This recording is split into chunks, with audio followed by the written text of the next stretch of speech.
Salamat po, Mr. President. Mr. President, ginagalang kong mga kasama.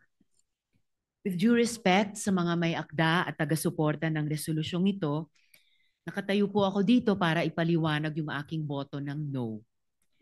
Una po, sang-ayon ako na ang humanitarian considerations ay esensyal na bahagi ng hustisya.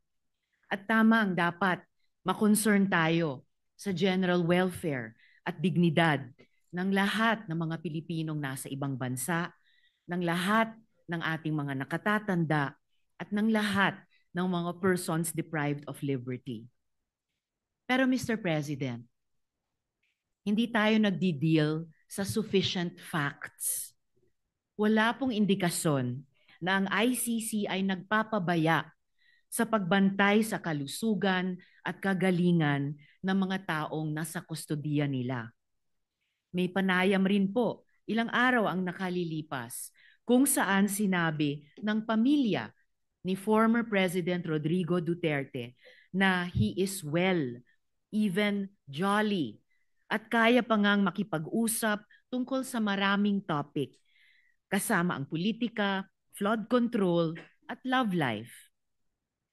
Ang panawagan para ang gobyerno ay mag-advocate para sa interim release o house arrest ni former President Duterte, maaring nakakouch sa humanitarian terms. Pero nagmumukha ring isa pang halimbawa ng ating gobyerno na nagbibigay ng special treatment sa isang makapangyarihang individual. Tila ba'y isa na naman itong patunay na ang batas ay marahas sa karaniwang Pilipino, pero malambot sa iilang may kapangyarihan. Kapag ordinaryong lolo ang inakusahan ng nagnakaw, pwedeng kulong agad at di makapagpiyansa. Pero dito, gobyerno mismo ang lumalaban para bigyan ng house arrest ang isang taong akusado ng mga napakamabigat na krimen. Totoo po na ang International Criminal Court mismo ay nakapag-grant ng interim release sa iilang exceptional circumstances. Pero pantay na importante, ang ICC ay nag-deny ng mga ganitong request kapag ang interes ng hustisya at accountability ay hinihingi ito. Alalahanin po natin na ang mga international courts ay nakapag-deal na sa maraming aging prisoners. Ratko Mladic and Radovan Karadzic, both convicted for genocide and crimes against humanity, continued to serve their sentences well into old age. And in fact, just this year, Mr. Mladic asked to be released on humanitarian grounds, claiming that he only had a few months to live. The court still denied him, ruling that his medical condition did not meet the threshold of an acute terminal illness that would justify release. Their continued detention was not seen as inhumane because their crimes were too grave, too devastating to entire communities.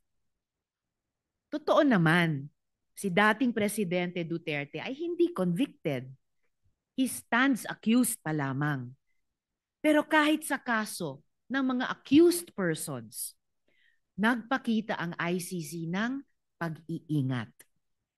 Laurent Gbagbo, the former president of Cote d'Ivoire, was denied interim release precisely because the vast network of supporters he commanded, which posed a risk to victims, witnesses, and to the integrity of the proceedings.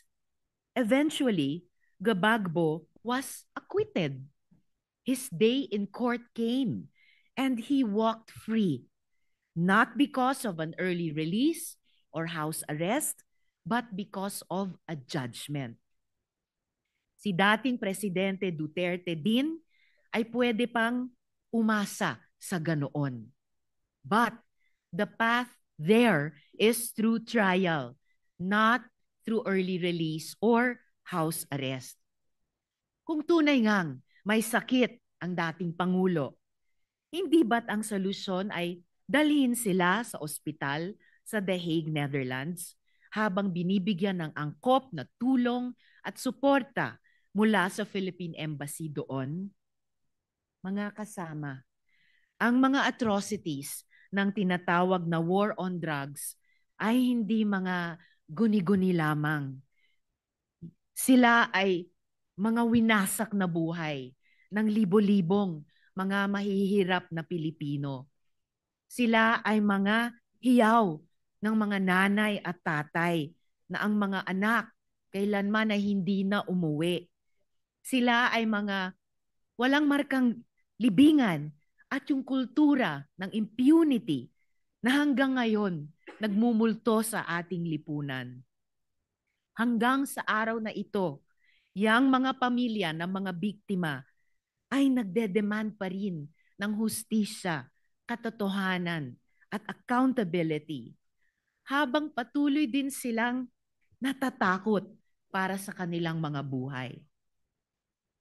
Samantalang dito po tayo, nagsusulong ng humanitarian considerations para sa individual na mismong akusado ng mga krimen laban sa kanila at laban sa humanity.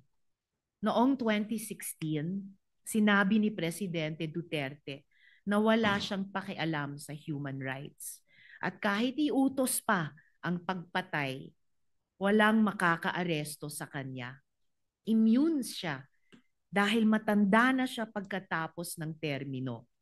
Sabi niya, wala silang laban.